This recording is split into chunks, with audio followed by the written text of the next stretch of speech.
would like to speak about the relationship between the digital economy and integral ecology and the consequences in terms of changing the curricula in business schools and higher education.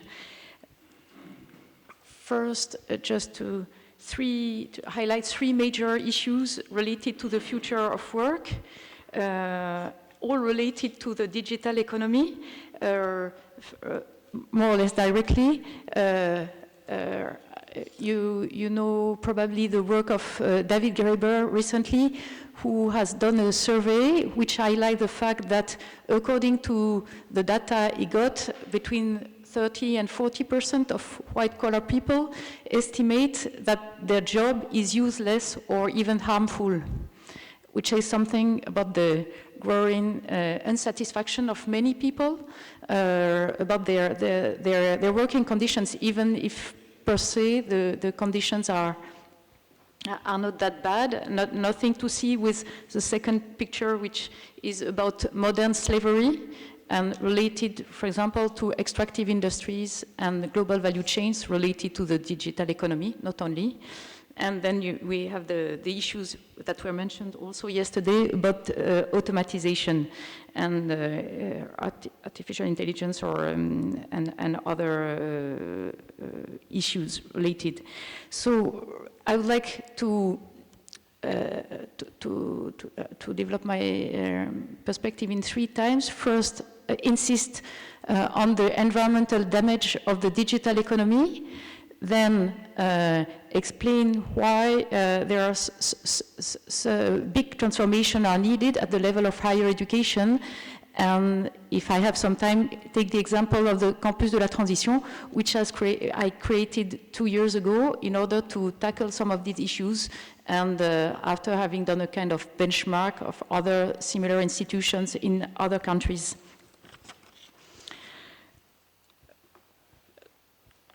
Concerning the environmental damage of the digital economy, of course, there is a mixed perspective, and I think what we discussed yesterday was highlighting the fact that there are many promises related to the digital economy, but there are also some threats.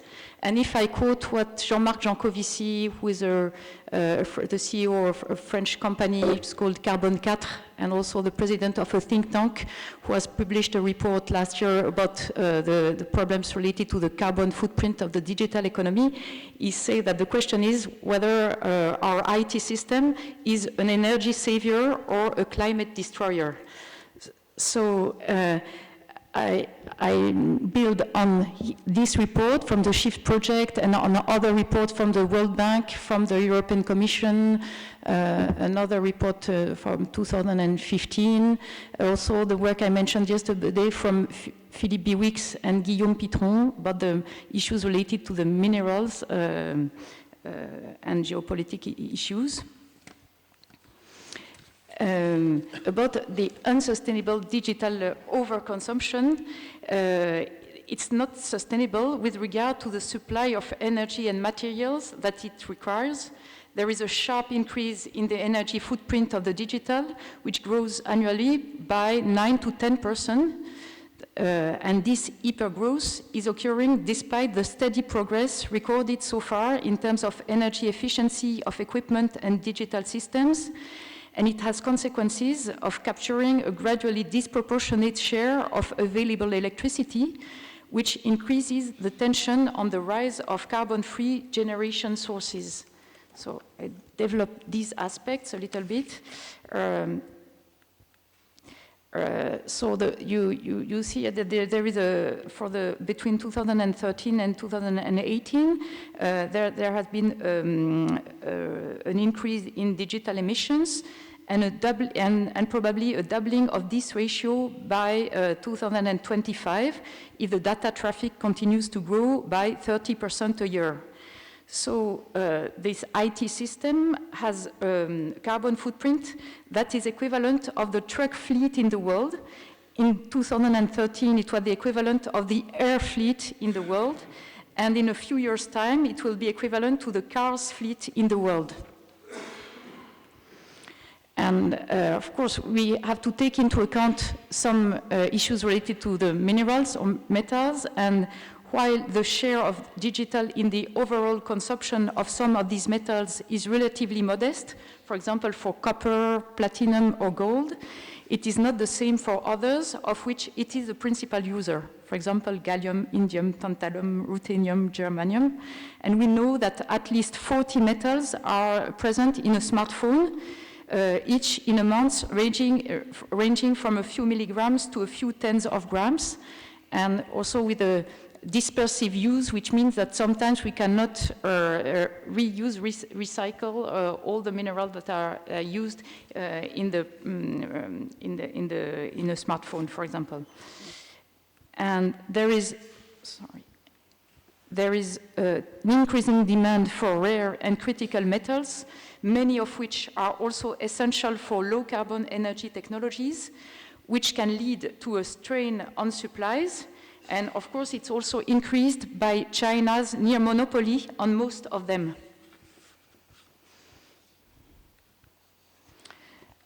So here you have the metals used in low-carbon energy technologies.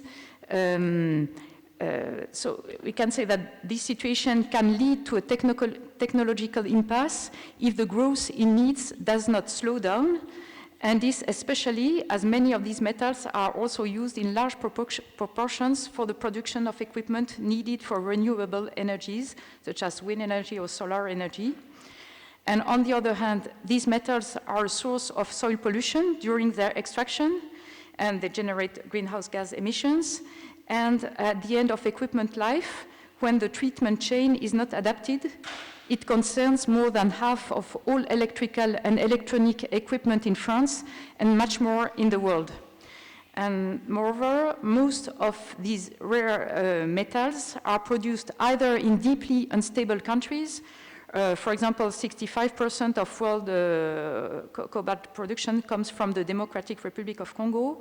It comes also from monopolistically the monopoly by superpower. So I was mentioning China, which detains 90% of rare earth production, and China consumes itself more 60%. So this situation carries risks of supply, or at the least of the price pressure. There is a deterioration of the energetic intensity of digital industry. The comparison of the annual growth rate of 9% of the energy consumption of the digital, and there is an evolution of the turnover of this sector, which is about 5%.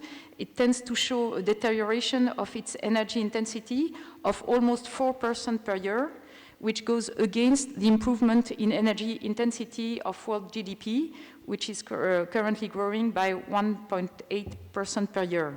So, in other words, consuming a digital euro in 2018 induces direct and indirect energy consumption that is 37% higher than it was in 2010. And it's exactly the opposite to that generally attributed to digital.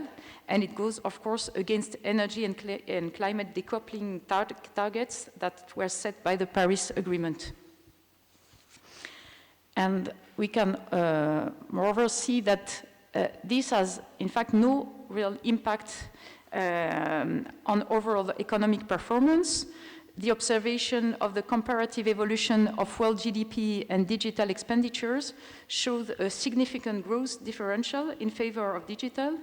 It has increased from 1.5 in 2013 to 3 since 2016 in the OECD area. And it coincides with the deployment of the digital transition in these countries. But yet, as the growth of the digital accelerates, the rate of economic growth stagnates.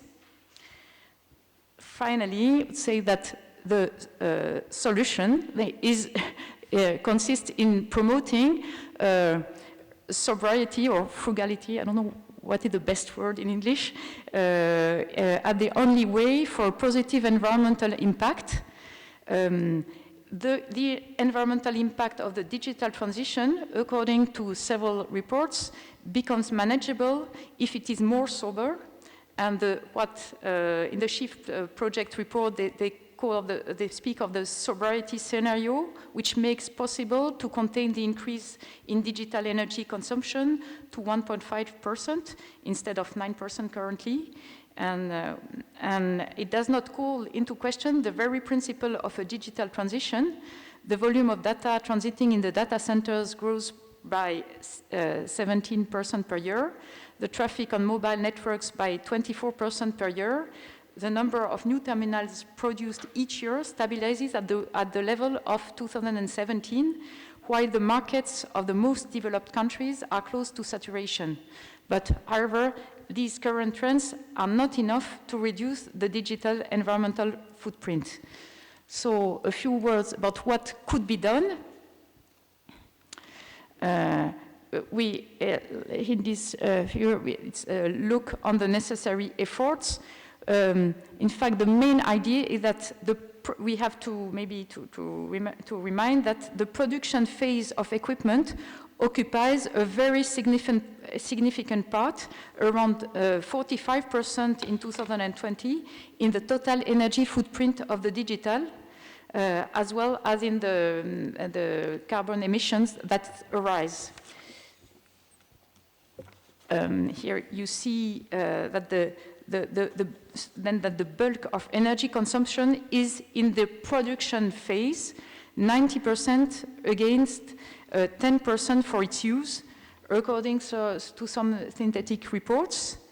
And however, sales volumes are driven not only by the progressive equipment of developing countries, but also by consumption habits that are inflationary in developed countries. For example, the fact that people will renew their equipment, digital equipment, less than every 2 years. And for example, because I think sometimes we lack some interesting orders of what represents the fact to see, to send an email or to watch a video. The viewing of a 10-minute online video available in the cloud induces a power consumption equivalent to the own consumption of a smartphone over 10 days. Or said otherwise, the energy impact of watching video is about 1,500 times larger than the simple power consumption of the smartphone itself. The difference that we observe between these two consumptions allows to understand the importance of the impact of the network in the digital footprint. Virtual actions use infrastructures at a planetary scale that constitute the cloud and whose operation requires substantial energy and therefore material resources. And here you see also the very impressive impact of Netflix, which is responsible for 15% of global internet traffic. So if you combine Netflix and YouTube, you see that digital sobriety would mean first buying as few devices as possible, and then decreasing the size of the hardware that we are using. And one example given by Jean-Marc Jancovici and his team is the fact that if you run open source software on traditional computer hardware, you could reduce the amount of physical hardware you need by 80%, which is a lot. Which means that we can take some measures if we want. And again, just about the actual energy consumption during the life cycle of a smartphone is 33 times more important than its own annual electricity consumption, which is the only one that the user can already or today possibly measure, which means that it's better not to change the smartphone regularly. And of course, all the countries don't have the same level of access to digital technologies. just on this perspective, I will just say that there are some criteria that are given, for example, principle for digital development, but the question is it enough? And I think that just highlighted the fact that the current trends are really completely contradictory with the COP21 agreement, for example, that we really need to reflect deeply on these issues, which leads me to the second part of my presentation. So we need to transform our lifestyle and educational models towards digital frugality. And just I give here the example of last year in France, 30,000 students who were studying in the best engineering, business, and so on, school in grandes écoles in France. They signed a manifeste étudiant pour un réveil écologique, a manifest for an ecological revival, and they expressed strongly their concern and their frustration. And they were in this manifesto, they explain how they are ready to revise their comfort zone. And they say they say to the top managers of big firms and to our government that what is done is not enough. And it's interesting because they really try to promote a vision where we could respect a safe living space for humanity. So here I take the, probably the work done by Rockstrom and the Stockholm Institute on these issues. And then Kate Raworth has published the Donut Economics, where and it was with Gaël Giraud 10 years ago, we published a book, 20 Proposals to Reform Capitalism, and one of the proposals was exactly about this, proposed to promote innovative action from companies while respecting two criteria, a social floor and an ecological ceiling. And so I also give a quote of extract from the encyclical letter, number 91 and 94, about the fact that it's not enough to balance in the medium term the protection of nature with financial gain or the preservation of the environment with progress. Halfway measures simply delay the inevitable disaster. Put simply, it is a matter of redefining our notion of progress. I think that the Pope says very clearly the fact that when we speak of sustainable development as a win-win strategy, very often we don't look at the losers and we don't see the contradiction that may exist between the goals that we set and the current trends. So to change higher education is about promoting the flourishing of humans and the rest of life on Earth. It means the need for relational, that we spoke yesterday about the relational perspective at all levels and a systemic perspective. It means that we have to promote a kind of reflexive and critical approach. For the time being, higher education has not integrated ecological issues as a transversal dimension. An approach that puts critical analysis at the forefront is needed. And if I take the proposal of Andreas Weber from 2013, he speaks of the proposal to supplement the Enlightenment approach with the notion of enlivenment, which is a beautiful way to say that we need to promote a perspective oriented toward the common good and promoting the commons. I cannot detail, but could speak more about this later. And I try to reflect on some specific issues related to the digital economy. Of course, we have to promote at all levels this digital frugality or sobriety. Maybe when we see cultural changes related to the digital economy, we see the issues that we mentioned yesterday of acceleration, also of immediacy. So question is, how can we decelerate on the one hand, and also what mediations are useful? For example, know that there are quite a controversy about the blockchain, the fact that in a way it's useful because there are less intermediates, but it raises many issues from a democratic perspective. So just I cannot detail, but I think it's a big issue. And then what Alain Suppot called the fact that we, current trend is the fact that we govern by numbers, and we have also to remind that quality matters, and maybe digital frugality has to see with promoting quality relations at all levels and changing our mindset on this. And also we mentioned yesterday problems with work alcoholism, and the fact that we could set limits, which sometimes is difficult when we have smartphones and the way we can work everywhere at every time. And of course, putting relations first. If I try to propose some consequences in terms of business curricula, or I cannot detail, but I think we have to try to see whether our economic, social, and democratic models regenerate rather than destroy natural system, the fabric of human communities, and promote human equity. And just, I was thinking of, according to the work I've been doing for the past 15 years on how to promote a change in the way business can see the responsibility that it has towards sustainable development. I think there is a big issue related to the legal definition of the firm.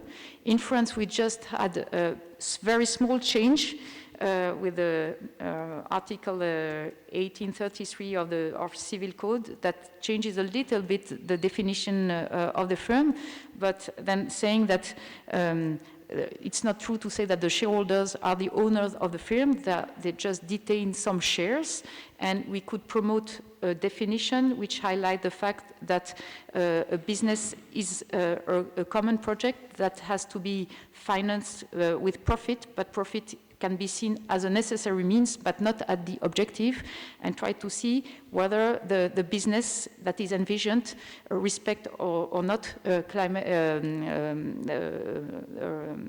or these boundaries from a social and ecological perspective. And then it leads to a reflection on the change in the metrics that are used in order to assess economic models. I would say that metrics has to see with investment criteria. Then we just mentioned accounting standards. Then it has to see also with taxation and transfer prices, policies, and all the ways by which companies can shift profit to tax haven and all this. And then there is a huge issue related to wage distribution, not only at a company level, but also along global value chains, which was what Jeffrey expresses yesterday. And then if we try to translate it into business curricula, it means that I think that it cannot be only a theoretical perspective and diagnostic. We need to change, it begins in the hearts and minds of people and their connections to each other and the earth. The inner change is brought into the world through action with others. It's about inner and outer transformation, and of course it has to see with a discernment and with how we nurture from different perspectives our spiritual life. And I say this from a very broad perspective, not only from a denominational perspective. And we could try to promote a holistic and high-quality education that combines a multi-local and a global vision, that combines a practical, intellectual, spiritual, and relational teachings and experiences, which can be supported by inter- and transdisciplinary research network. And I think that I'm involved a little bit in a Laudato Si network, which tries to connect people who are reflecting on this in the Catholic universities and different institutions.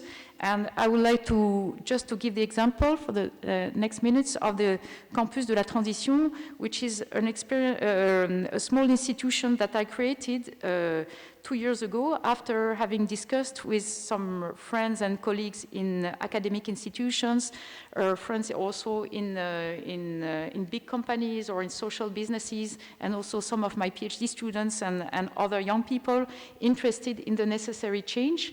And we did a benchmark, and I spent 4 months at Schumacher College, which is a small university created by, with a Gandhian perspective. It's Satish Kumar who created this institution in Devon 27 years ago. And it's depending on Plymouth University. And also there is a Sustainability Institute, which is related to the Stellenbosch University in South Africa. I think that there is also the Escuela de la Tierra in Costa Rica that is tries to also deal with the same perspective. It's the idea was and I will just show it's in a chateau which was given to my order. I belong to an international religious order, and we were given this chateau near Fontainebleau in 1949. It was a boarding school for poor children till 2016, and there are also other buildings. And we had to close the major activities there for financial reasons in 2016.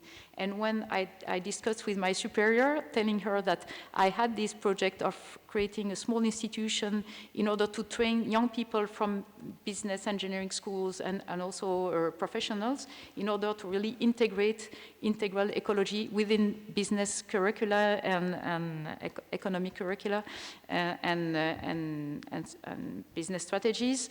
She offered for us to go to this place. Our project is the French system and the French Republic is the laïcité is quite complicated to find a good way to be involved. And so the project is non-denominational because we want to really to have partnerships with public universities and with companies, but there is a spiritual perspective. And I live so in this. I've been living for the past year in this chateau with a refugee, 7 young professionals, and a Jesuit who is an agro-engineer by training and who is making his residency here for 2 years.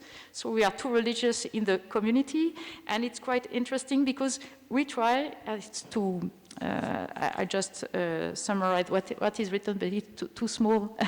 It's dedicated to training young people and professionals in a holistic and transdisciplinary perspective.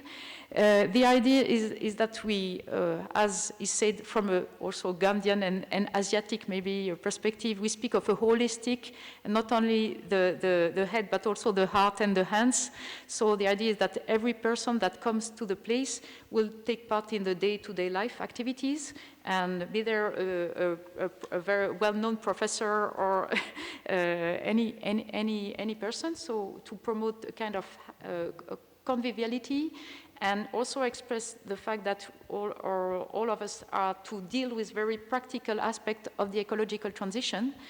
And then we try to not to be in a bubble, isolated from the territory where we are. And in fact, we are in a very interesting territory. I'll just show the picture. It was taken last year. You see the chateau, and it's in a semi-rural area in Seine-et-Marne. So it's a Grand Paris, 80 kilometers from Paris.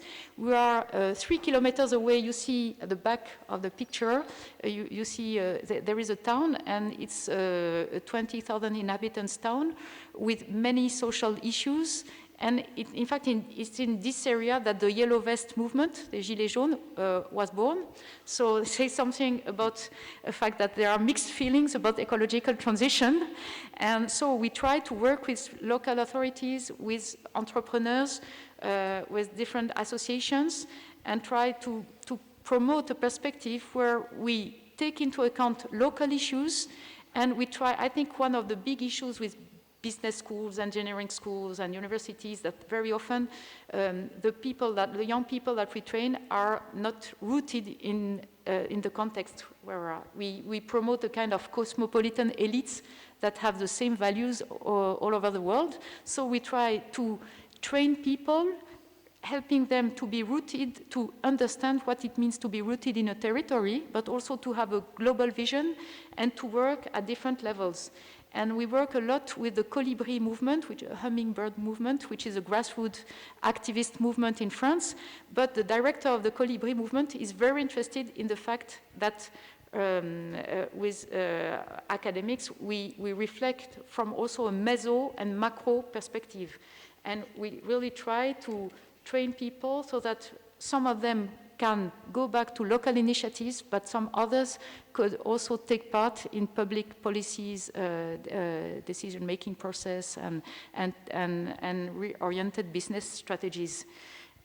So I'll say something. This is both we are a small community living on site, but I think it's quite important in order to nurture a certain spirit. Then we have an association with many different people, academics, business people, people from also public, civil, high civil servants. Wow, it's time, so finish, almost finish. And say something about the different kinds of activities that we do. And it's a kind of research action that we promote in this place. We try to be ourselves more consistent with what ecological and social transition means.